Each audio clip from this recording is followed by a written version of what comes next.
Outsourcing এর ভাই ও বোনেরা, আমাদের সভাপতি মোহাম্মদ রফিক যে কথাগুলো বলছেন, এই কথা করে আমার যে কথাগুলো বাকি রয়ে গেছে সেটা আমি আপনাদের সাথে বলি। আজকে এই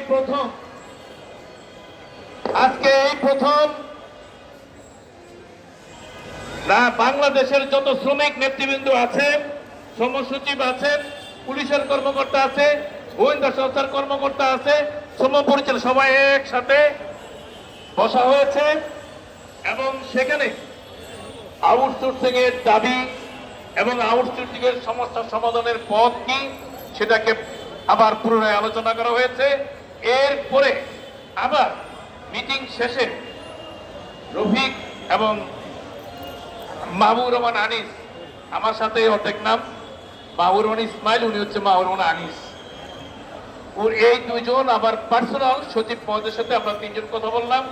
আমরা বললাম যে এই যে ঘোষণাটা আপনি দিলেন, এই ঘোষণাটা এটা কিন্তু আপনি দিলেন, সবাই শুনলাম, এটা এয়ার সবাই শুনে গেছে, কিন্তু আমরা তো কোনো লিখিত কাগজ পাই নাই। পাইছি?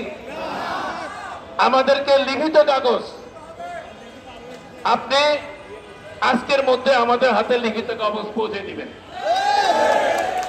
উনি বলছেন আপনি মন্ত্রণালয়ে আসেন, আসলে আজকের মধ্যেই লিখিত কাগজ আমরা আপনার হাতে পৌঁছে দিব। সেখানে